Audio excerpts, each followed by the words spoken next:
Hello friends, तो 10th CBSE board के exams आने वाले हैं, कुछ ही दिनों में शुरू हो जाएंगे और हम इसीलिए आपके लिए एक छोटा सा सेशन लेकर आए हैं जिसमें कि हम रिवाइज करेंगे सोशल साइंस के पिछले 10 सालों में पूछे गए इंपॉर्टेंट क्वेश्चंस जो कि ऑब्जेक्टिव कैटेगरी में आते हैं। ये सभी 1-1 मार्क में बहुत इंपॉर्टेंट रोल प्ले करते हैं। इसके साथ ही आपको यह भी रिवाइज हो जाएगा कि आपकी प्रिपरेशन डिफरेंट टॉपिक्स को लेकर कैसी है और कैसी आपकी अंडरस्टैंडिंग है। आज की वीडियो में हम सिर्फ 2 सब्जेक्ट सोशल साइंस के कवर करेंगे, जिसमें पहला होगा हिस्ट्री और दूसरा होगा geography. So without wasting any time, let's start with the first question. ये हमने हिस्ट्री से लिया है। Who was proclaimed the German emperor in 1871? 1871 German emperor, यहां पर आप रिकॉल कर सकते हैं फर्स्ट चैप्टर ऑफ हिस्ट्री, जिसमें कि यूनिफिकेशन ऑफ जर्मनी के अंदर बताया गया है कि William first was the German emperor. Fine, दूसरा क्वेश्चन देख लेते हैं जल्दी से। Which treaty recognized Greece as an independent nation? ये भी आपने ग्रीस वाला जो कॉलम है फर्स्ट चैप्टर से ही उसमें पढ़ा होगा। That is the treaty of Constantinople. ये बहुत फेमस ट्रीटी थी और यही ट्रीटी रिकॉग्नाइज करती है इंडिपेंडेंस को। आगे देख लेते हैं थर्ड क्वेश्चन में। What did the Swaraj flag designed by Gandhi ji in 1921 symbolise? क्या सिंबलाइज करता था, कैसा था वो फ्लैग? अगर आप रिकॉल कर सकते हैं सेकंड चैप्टर ऑफ हिस्ट्री, जिसमें कि हम देखेंगे कि कुछ कलर्स का भी मेंशन्ड है उस फ्लैग के अंदर, प्लस एक चरखा है जो कि गांधी जी ने उसके अंदर प्रोवाइड कराया था। तो इसमें और ये जो टाइम पीरियड है, देखिए टाइम पीरियड बहुत इंपॉर्टेंट है, 1921 का टाइम पीरियड है। तो यहां पर आप देखेंगे कि नॉन कोऑपरेशन मूवमेंट का दौर चल रहा है, सब जगह नॉन कोऑपरेशन। अब नॉन कोऑपरेशन में हमने सारी की सारी जो फॉरेन गुड्स थी उन सबको बॉयकॉट किया था, सारी चीजों को जो हम हेल्प कर रहे थे जिस तरीके से ब्रिटिशर्स की, उन सबको विड्रॉ किया था। तो उस सिचुएशन में यहां पर जो सेल्फ हेल्प है इसको वो लाना चाहते थे, इसलिए उसके अंदर एक जो व्हील था, चक्र था, उसको जो है ऐड कर दिया गया था।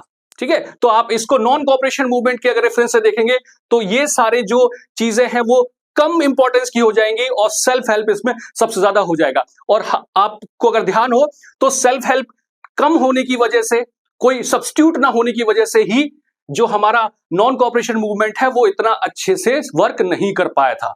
आगे देखते हैं नेक्स्ट क्वेश्चन में।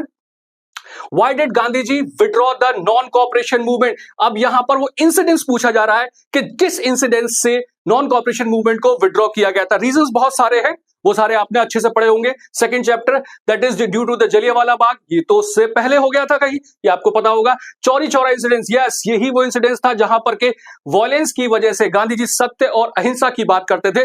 तो जहां पर ये हिंसक हो गया वहां पर गांधी जी ने कहा कि अब हमें इसे अभी कंटिन्यू नहीं करना है। तो Chauri Chaura incidence, B option इसका करेक्ट होगा। नेक्स्ट देखते हैं, हु रोट हिंद स्वराज? ये भी आपको पता होगा वैसे तो कि हिंद स्वराज किसने लिखी थी, जबकि नॉन कोऑपरेशन मूवमेंट का जो बेस है वही ये बुक है कि जो अगर हम सपोर्ट करना बंद कर दें ब्रिटिशर्स को तो वो यहां पर एक साल ज्यादा नहीं रह पाएंगे। तो ये थी गांधी जी की बुक थी जो उन्होंने लिखी थी। ठीक है, हिंद स्वराज गांधी जी की, आपने पढ़ा हुआ होगा।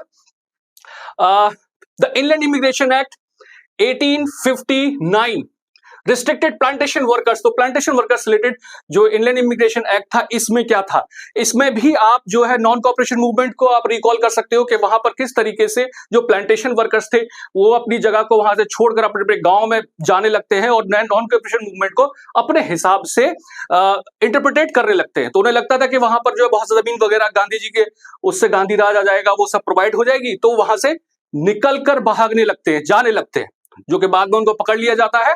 तो वर्किंग मोर देन 8 आवर्स, नहीं ये नहीं था। Living the tea gardens without permission, yes this was the main restriction जो लोगों के ऊपर लगाया गया था, जो उनको बिल्कुल पसंद नहीं था। नेक्स्ट क्वेश्चन देख लेते हैं।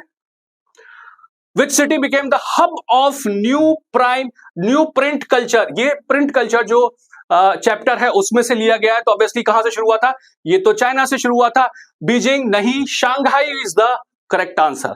तो शांघाई ही वहां पर था। Who brought the knowledge of wood block printing to Italy? Wood block printing की जो टेक्नोलॉजी है चाइना से शुरू होकर आगे कैसे बढ़ती है, तो हम यहां पर देखिए अगर ऑप्शंस को देखते हैं तो क्रिस्टोफर कोलंबस ये नहीं लेकर आए थे, ये तो इन्होंने तो और फर्दर नए रूट्स को डिस्कवर किया था। वास्को डी गामा, गुटेनबर्ग, इन्होंने नई मशीन बनाई थी, सारा कुछ आपको ध्यान होगा। इसके अलावा अगर हम देखते हैं मार्को पोलो, ये इसका करेक्ट आंसर है जो उसको लेकर गए थे।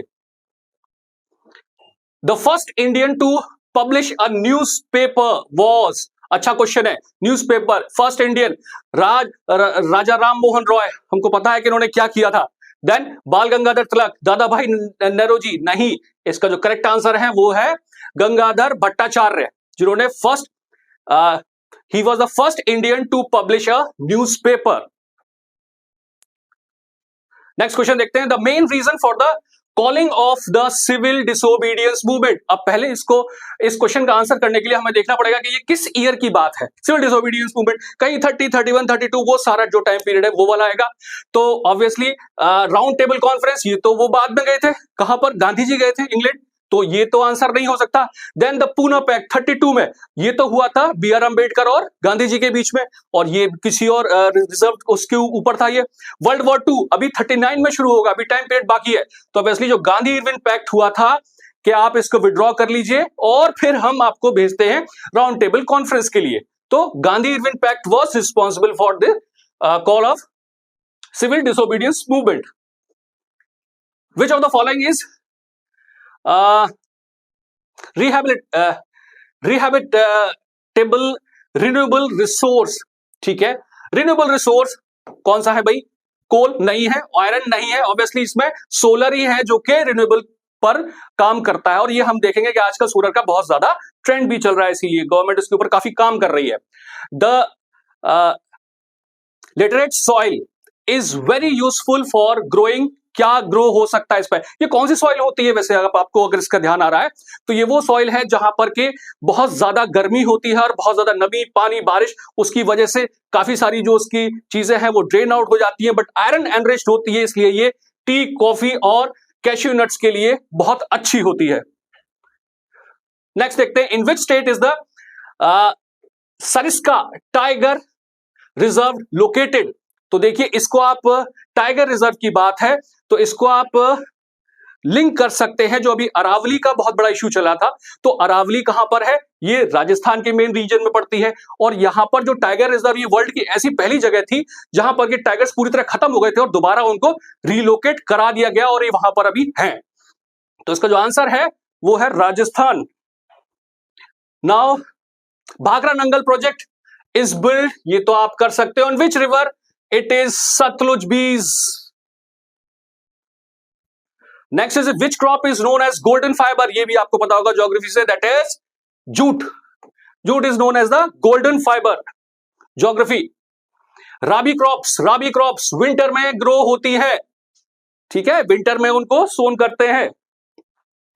Which is the oldest artificial port of India. Artificial port का क्या मतलब है, आर्टिफिशियल पोर्ट का मतलब है कुछ तो नेचुरल पोर्ट्स हैं जहां पर के शिप्स वगैरह आकर जो है डॉक किए जा सकते थे, लेकिन ये जो था ये चेन्नई में कंक्रीट का सबसे पहले बनाया गया आर्टिफिशियली, यानी कंक्रीट से उसकी स्लैब बना दी गई जिस पर के जो शिप्स वगैरह वो आकर रुक सकते हैं। नेक्स्ट देखते हैं, the first cement plant was set up in 1904। ये कहां सेटअप हुआ था, ये चेन्नई में सेटअप हुआ था। Now the last question,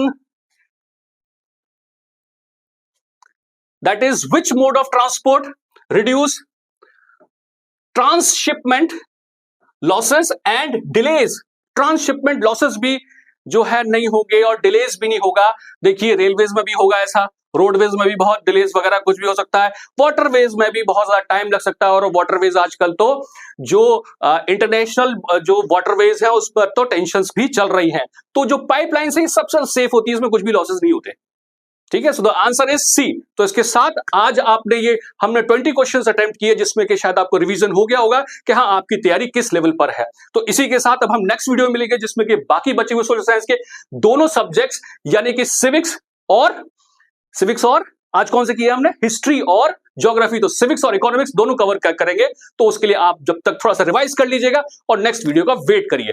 तब तक के लिए thank you very much and keep preparing. Thank you.